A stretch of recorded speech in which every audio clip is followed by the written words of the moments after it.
Yes. All right. So overreaction number 2 might have an impact on overreaction number 1. The Big 12 can get not 1, not 2, not 3, not 4, not 5, not 6, not 7, but 8 teams into the NCAA tournament this year. T.O., overreaction or no?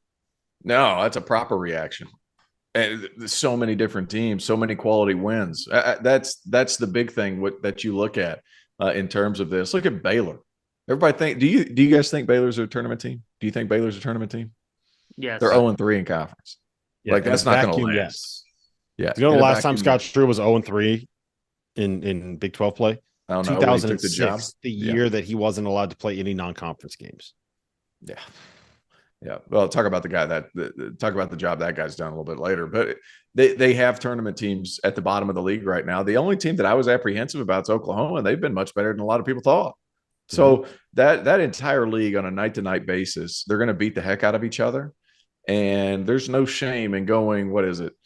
How many league games they play? They play 18 league games. There's no shame in going, 7 and whatever that is, 7-11, 8-10. I don't know. My math is terrible, but like, there's no shame in that record. You're going to get into the tournament with those records. Like, I think that one's pretty easy to see. Shockingly enough, our guys at Kansas State continue to be good. And it's, when they were picked at the bottom, guys, they were picked at the bottom, and now they're performing at the top. Like it's a league that is relentless on every given night. I think you can get 8, possibly 9 in there. Yeah. So the biggest issue is going to be, I think every team in the league is in a vacuum good enough to get in. But the problem is someone's going to go 4-14 in league play. That's right. It might end up being Texas Tech, so like it's just, there's going to be some team that doesn't get it going. The bottom falls out. And once they kind of hit a point where they know their season's done, the motivation is going to stop being there. So that's my big only issue with them getting more than 8 in, is that I just don't think that there's enough. Like, someone has to lose. It's a zero-sum game. You either win or you lose, right? Right. Very, very important game in the Big 12 on Wednesday night in Morgantown.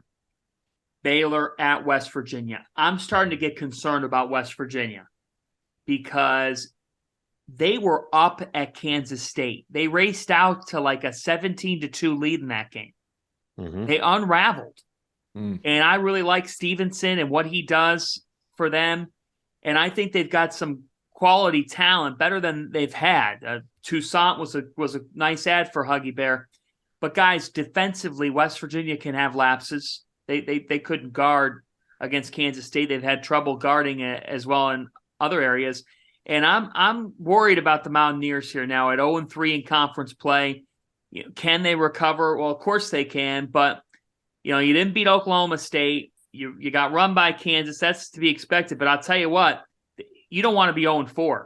So that home game against Baylor is now a massive, massive game on Wednesday. It's got to be the most important conference game we've seen between a pair of 0-3 teams in their league that you're ever going to see. I'm not worried about Baylor. I think they'll figure some things out. I don't think it's an overreaction. I'm a little worried about them, Fanta. And like, we could tie this into the conversation about Kansas State, because Kansas State at Baylor was a thrilling matchup. But Baylor, like, that's why I'm not worried about them. The defense just isn't quite there, right? Yeah, it's not the same level of defense for this team. So I'm. When you say the same level of defense, like, they've been national championship contenders. Like, we're talking about getting into the tournament. That's what I mean. You know what I mean? Like, I think that's the big thing. Like, we've become so accustomed to watching Baylor being national title contenders. Yeah. Like, is this team that? I don't think so. But I think, it's a tournament team. It's a tournament team. It's a tournament team. It's still a team I wouldn't want to play. I agree with you, but I in a league that is as difficult as the Big 12 is, like, I think that Scott will find a way to kind of put it together, and there's too many good guards on that team. But it's I don't know. Like, to me, it kind of feels like 8-9. They've lost back-to-back games in the Big 12 by a combined 3 points. Fair. North Carolina was in the Final Four. They were an 8 seed. Fair. Well, So, I mean, you want to hear a wild stat about the Big 12? There have been 15 Big 12 conference games so far this season, right? 15. 9 of those 15, when they ended, when that regulation ended, it was either overtime or the final score was a 1-possession game. 9 of the 15 games. That's insane. That's an awesome stat. All 5 road teams won the Big 12 on Saturday. Really? Yes, all 5 road teams. The league is ridiculous. There's no way you can project this conference. It's just can I say nuts. something? I want to say something about the Big 12 for just a moment, and I'm being careful here with what I say, but I got to be candid with you. Oh boy. You got to get the majority of your games on linear television. Yes. The fact that the game of the season I couldn't watch on my TV, right? I had to watch it on my laptop. I had to watch it on my computer. It's baffling. You got to be able to do it. Since when did the Big 12 become Pac-12 network? Right? Like if you can't watch a game, change is coming because they got some network deals lined up, and we're going to see more Big 12 games on not just cable television, but big broadcast TV. It's coming. You could get the Field of 68 broadcasting Furman against Stephen F. Austin on your TV if you just use the YouTube app. And I couldn't get the game between Baylor and Kansas State, which for my money was the game of the year to date, the best game that we've seen this season to date. I couldn't get it on my TV without like airdropping it there or airplaying it. It's insane. By the way, I got another stat for you guys. Buckle up. You ready for this? Buckled up. Marquise Noel, last 2 games has 68 points, 23 assists.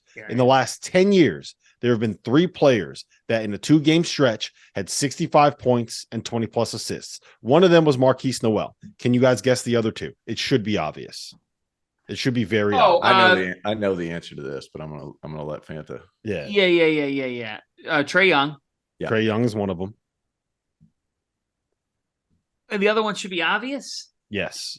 All-American, number 2 pick in 2019. Played for Murray State. Oh, John Morant. So, with that said, we can move on to the third overreaction. Wow, great stat! You need to tweet that.